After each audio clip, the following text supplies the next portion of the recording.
Welcome to A Magical Life, Health, Wealth and Weight Loss. I'm your host, Magic Barclay, lead practitioner at Holistic Natural Health Australia and #1 best-selling author.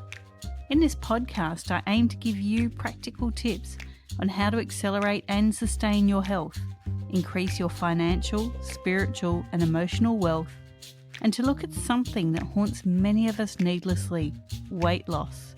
Now, sit back and enjoy, because it is time for you to create and truly discover a magical life. Welcome back to A Magical Life. I'm your host, Magic Barclay, and today I want to talk to you about anger management. Now, someone I know suggested that I do this topic for you. So, shout out to you. You know who you are. Let's talk about what anger is. Anger is part of the fight, flight, freeze, fade response, which is generated by our adrenal glands to flood the body with stress hormones such as adrenaline and cortisol. When we experience effects of anger, it also has impacts on our body. So apart from saving us from what the original irritation, I guess, is, it has a flow-on effect. Now, anger can make you feel safe for a very split instance. It can make you feel alarmed. This is part of this response so that you can get out of there and recognize that the situation isn't great for you. It can help you blow off some steam. So, instantly you feel angry, you have your anger response, and I'll get into that in a minute, and it's over. So, okay, anger responses. What are they? A lot of people think anger is just screaming, shouting, blowing up, throwing things, hitting something, whatever it is. But people have different anger responses. So for myself, my anger response used to be retaliation. So back in the day, someone made me angry, I was going to do whatever they did tenfold. Made me feel better instantly, not a healthy response. I knew that, but it was my go-to anger response. These days, my anger response is crying.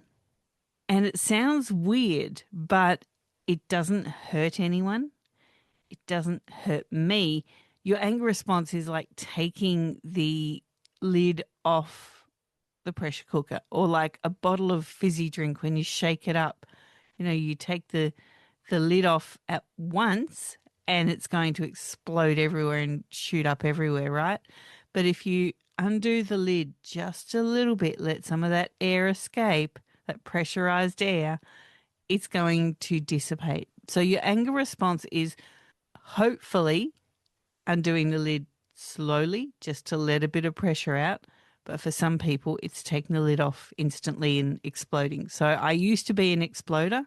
So for me now, crying is taking that lid off just a little bit to let a little bit of pressure out.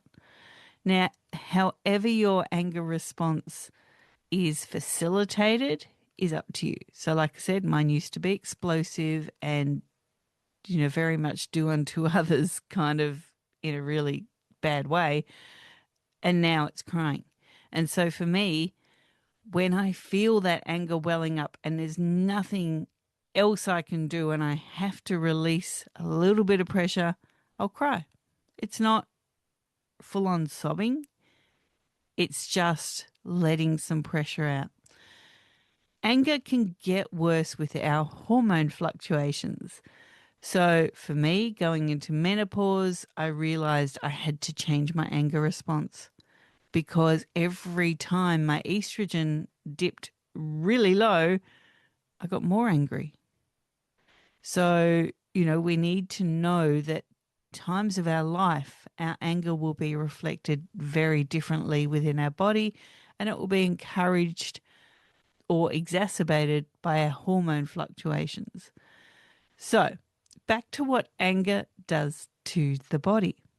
Well, first of all, anger stresses out the heart. So it does trigger a release of stress hormones. And over a long time, they can take a toll on your heart. High blood pressure can come from increased long-term stress, heart disease, heart attack, stroke, metabolic syndrome. So something that makes me angry, I'll tell you this right now, is when someone says, "Oh, you're fat." Especially to someone under a lot of stress or to someone that's been through menopause and their hormones are going all hooey, right? Do not ever label someone as fat. I'm just going to say that because you don't know what's going on in their body. And if they're under long-term chronic stress, their cortisol levels will be super high. Cortisol is one of those stress hormones triggered by anger, triggered by stress. And guess what? It makes you hold on to fat in your cells. And cortisol is not only a hormone, it's also a sugar. So it can elevate your blood sugars to the point where you're going to find it hard to come back from. So, something that makes me angry is when someone says to me, "Oh, you're still fat." Okay, but I know what mine's coming from. My response used to be, "Well, I may be fat, but you're still an idiot." That's an anger response, right? Now my response is, "Yes, I know my cortisol's very high and you're not helping me." So you need to find a way to make things not keep impacting you. Because guess what? Every time something impacts you that someone says or does or assumes about you, you're going to get angry. And that is going to keep the cycle going. Now, anger also, as I said, increases the risk of heart attacks. It's specifically linked here through that cortisol hormone. Anger can disrupt your digestion. So when you're in a fight, flight, freeze, fade response, you're not going to digest things properly. And when you don't digest things properly, you're not getting those nutrients. You can get things like irritable bowel syndrome. You can get GERD. Long-term stress, if you're not digesting things, or long-term anger, if you're not digesting things, will affect your skin, your hair, your eyesight, your brain, your thinking. Too much anger hinders your mental health. So you cannot think clearly in an angry state. It will cause anxiety and depression. It will change your relationships. It will change your responses to people. Anger can mess up your sleep. So when you have higher stress hormones, you are going to struggle to have the correct sleep hormones. So your whole balance will be out of whack. Anger lives in our liver. So people who are chronically angry will have liver issues. So you will not be able to release toxins from your body. You will not be able to process nutrients properly because your liver is required to do that. Okay, science lesson over. What do we do to manage our anger? You need to find something that is your go-to, that works for you. Now, I talk with a lot of my clients about PNEI. What is it? Psychoneuroendoimmunology. The psycho is all of our thoughts and emotions. And guess what? Anger is one of those. And if you don't address what's going on in your limbic brain, where the P is, you are going to have a flow-on effect. So if you cannot address your anger properly, it will affect your nervous system, which will affect your endocrine system, which those stress hormones are from. So you can see the continual loop happening here. And that will also affect your immune system. So you'll start getting sick with everything. Anger can make you sick. colds, flus, all those good things that we really love not, right? Where are they coming from? They can be coming from your anger. Okay, so what do we do about anger? Find a release. So I talk to my clients, as I said, about the PNEI. One way to short circuit that is by scent. What is your favorite scent? What is your go-to? For me, it's dill. And I always tell this story because it just puts a smile on my face and a smile on my heart. And that is the happiest time in my childhood that I can ever remember is in my nana's kitchen, standing on a stool next to her at the bench, learning to make dill pickled cucumbers. So the smell of dill takes me back to my nana's kitchen where everything was safe and I was calm and I was happy and I was enjoying everything, right? So when I feel angry, I have a bottle of dill oil with me. And so I can put a drop on my hands, rub it together, warm it up, cup it over my face, and I'm not angry anymore. I cannot be angry with the smell of dill. So for me, that's a very healthy way to manage my anger. Now, if something like a scent doesn't work, as I said, my next go-to is to cry. You've got to release some of the pressure.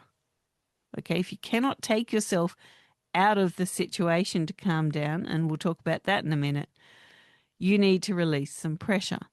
So for me, it can be crying.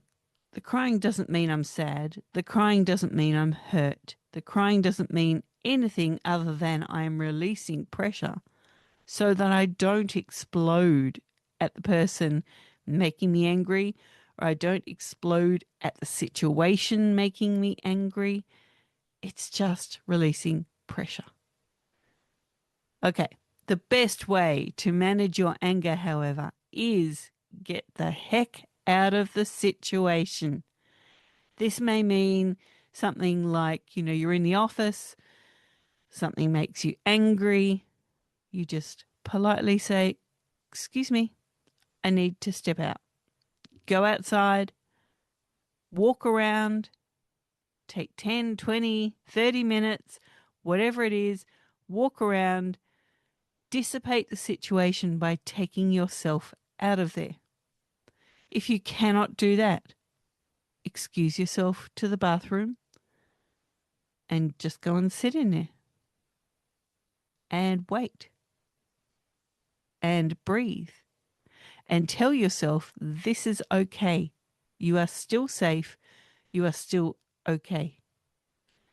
If the situation is making you angry, say you're on public transport and there's something really weird going on and it's kind of making you angry on the spot, find a way to dissipate it.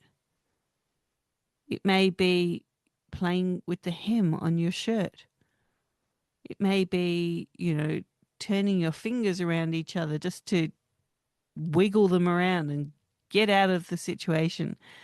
Whatever it is that you are doing to manage your anger in the instant, it is something just to reroute your brain so that anger doesn't go any further. Now, anger that we hold on to. Now, this is a little bit different. So this is something you haven't dealt with in the instant that it happened. It may be, something that was said, something that happened, it's playing around in your mind, or it may be something from the past and you're still angry about it. Rewrite what happened. Go home and say, this happened. Yes, it made me angry, but this is what I've learnt about the situation, or this is what I've learnt about myself. So I'll give you an example here. I had a very good friend that was almost part of my family, lived in my home for a while, and she changed. And things she was doing made me instantly angry. And then when she moved out of my home, things she did made me extremely angry. and it built up. 12 months on, I could still be angry about that, but I'm not, because I did the work. And so now what I see had happened was she felt lost in herself. Things changed. Her response to me was an anger response. My response now is, whatever, move on. You're not in my life. You don't affect me. What happened then doesn't affect me. It's okay. I'm okay. And this is what we need to get to with anger. We need to get to the I'm okay, because your body has one job, and that is to keep you safe. And if you are angry and constantly angry and persistently angry, you are not safe, and your body will reflect that. And things will start happening that you do not want to happen with your health. So, some takeaways here. Anger management is up to you. This is an inside job. Things are going to keep happening in your life, happening around you, and it is your response that matters. Your response doesn't matter to anyone else. I'm sure people don't want to get punched in the face. They'd rather that you cry or walk away and go for a walk. That's not what I'm saying. Your response, your anger response, what's happening internally to you does not matter to anyone else. But it will matter to you today, tomorrow, 10 years from now, 20 years from now, because you are going to create the perfect storm for internal damage. These hormones, these stress hormones, are extremely powerful, and you need to manage your anger in a way that doesn't continually harm you. Now, we've kind of just touched on the topic here, and what I'm going to ask you to do is, if you want to know more about healthy anger management or what anger can do to your body, jump onto our website, www.holisticnaturalhealth.com.au. We are based in Australia, and our holistic starts with a W because we treat with holism. And I want you to send us a contact and just say in the topic, anger management. And we can jump onto a Zoom call anywhere around the world, or we can jump onto a phone call in Australia, and we can help you learn more about healthy ways of anger management. Now, to the person that asked me to do this, we've had our moments. I know we have.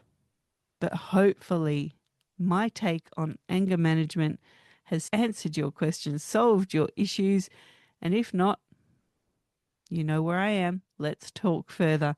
For now, listeners, please like, review, subscribe, and share our podcast everywhere, and go forth and create your magical life. Thanks for listening today. Please subscribe to hear future episodes, leave a review, and share this podcast. Drop us a line at A Magical Life Podcast on Facebook and let me know what you would like to know more about. You can find us on Instagram at Holistic Natural Health, that's holistic with a W, or at www.holisticnaturalhealth.com.au. That's where you'll access all sorts of articles, freebies, and more.